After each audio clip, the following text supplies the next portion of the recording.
this. A parable is classically defined as a simple story used to illustrate a profound spiritual or moral lesson. But, when you actually look at the source material, they were so much more than that. In their original cultural context, these were absolutely not just gentle fables or like predictable bedtime stories. They were radical narratives. They were specifically engineered to catch the listener completely off guard, provoke some really deep thought, and completely defy the entrenched expectations of the era. To imagine for a second that you're living in a time and place where you and literally everyone around you are expecting a massive, earth-shaking political revolution. You're waiting for a conquering army. But instead, a teacher stands up and tells you a story about something remarkably, almost laughably small. Now, what's really interesting about this contrast is that the sources show many of these parables actively sought to redefine the whole concept of a kingdom. The worldly expectation was this forceful, visible political empire. But the texts describe an entirely different paradigm, a spiritual reality operating on a completely different set of rules and metrics than human governments. This source breaks down this progression into 3 distinct steps. First, it starts very small. No clash of swords, no massive, terrifying army. Second, it grows quietly, almost invisibly behind the scenes. And third, despite those super unassuming origins, it ultimately possesses immeasurable value. This quiet, humble beginning juxtaposes perfectly with its massive ultimate worth. It was challenging the original listeners to look way past the superficial surface of power. Shifting from the grand scale of empires to something incredibly personal, we have to ask a pivotal question. And this is one that built immense narrative tension for the original audiences. Who does God search for? Seriously, if you're a deity of infinite power and perfection, who exactly are you seeking out in the world?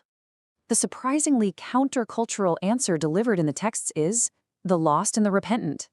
The parables portray a divine figure who doesn't just, sit on a distant throne, passively waiting for people to figure it out and return on their own time. Instead, the text shows a God taking absolute initiative, personally and actively searching for those who have gone astray. And this brilliantly illustrates the depth of mercy discussed in our sources. It breaks down into these key actions, showing immense mercy, undertaking a relentless personal search, and, perhaps the most shocking part for the religious elite of the time, celebrating repentant sinners.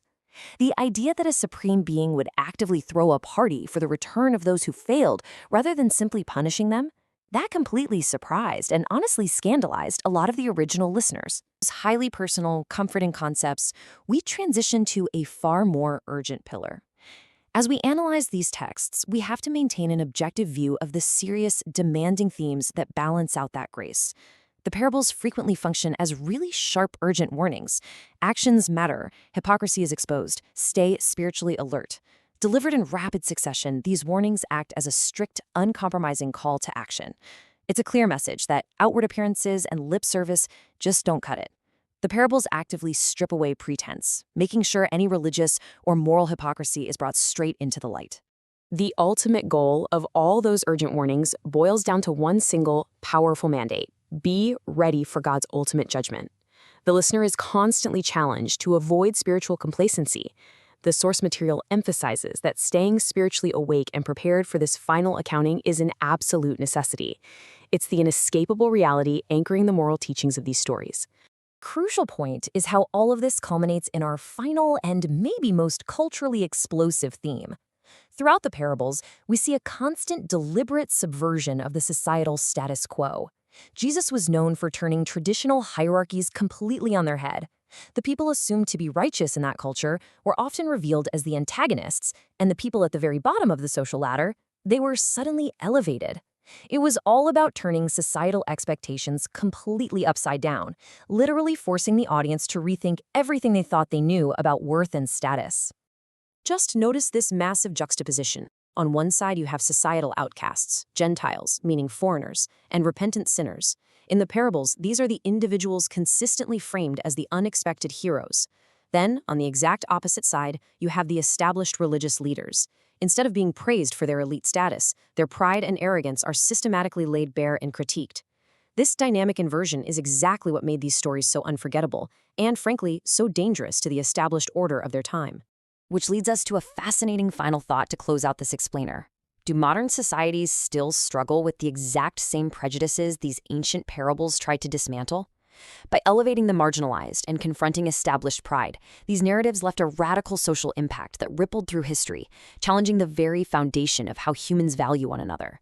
It kind of forces us to look critically at our own social structures today, doesn't it?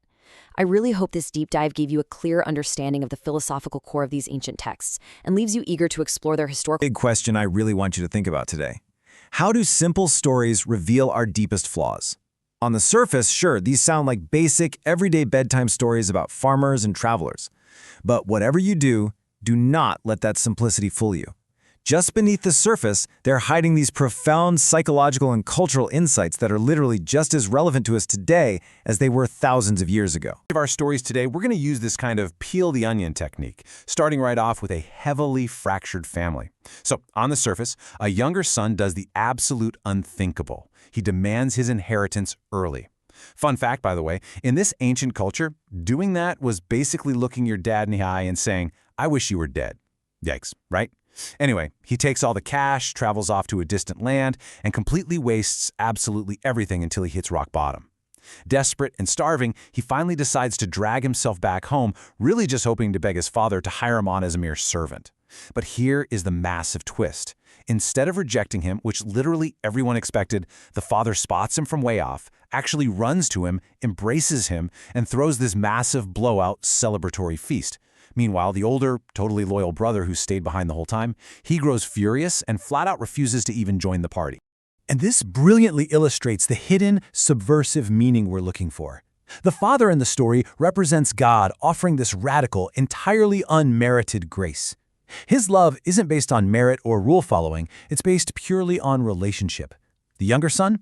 Well, he represents the blatant sinners, the absolute outcasts of society who are receiving this grace. But the real kicker here is the older brother.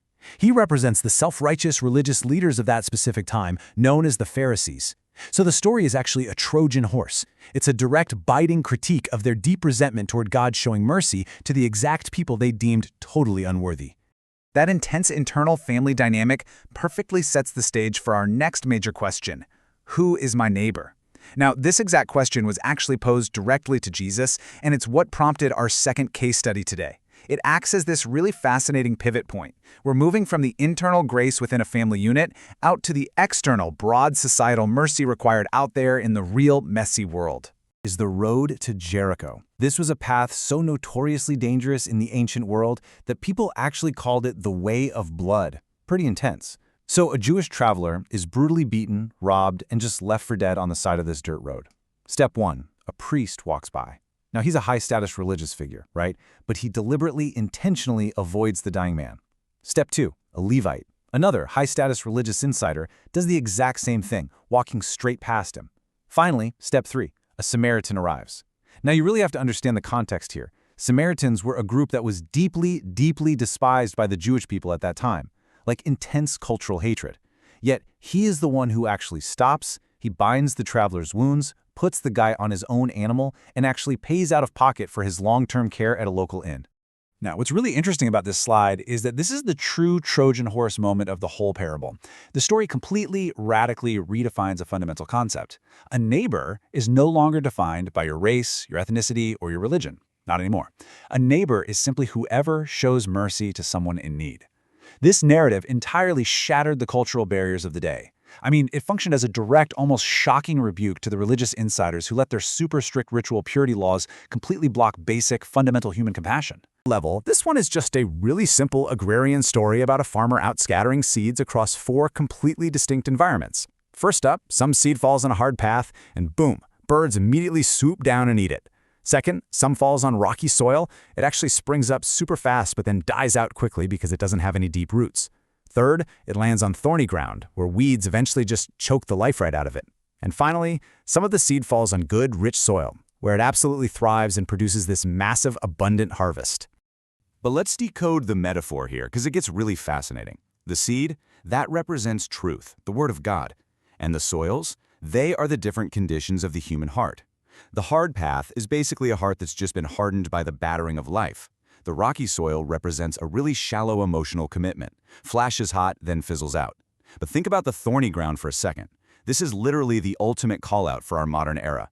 It perfectly profiles people who hear the truth, sure, but it just gets completely choked out by all our modern anxieties and this endless, exhausting pursuit of wealth.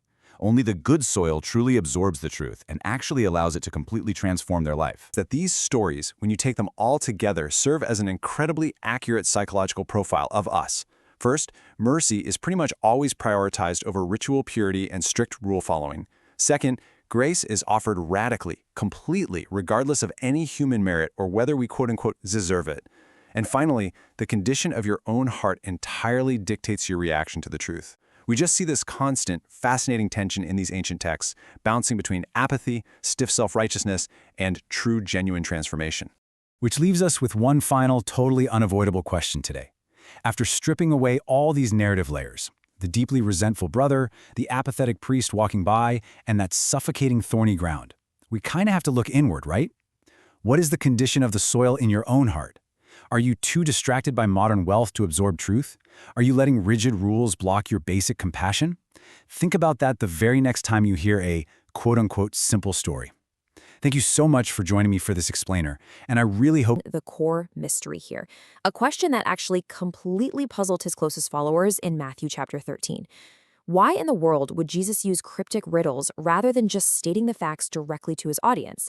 I mean, it seems totally counterintuitive, right? Usually, if you want a message to spread like wildfire, you make it as plain and literal as possible. But as we're about to see, just teaching in plain facts, that wasn't actually his primary goal. Disciples actually asked him point blank about this teaching style. Jesus revealed a fascinating, highly calculated strategy designed to do two totally opposite things at the exact same time. First, to reveal truth to the hungry, and second, to conceal it from the proud.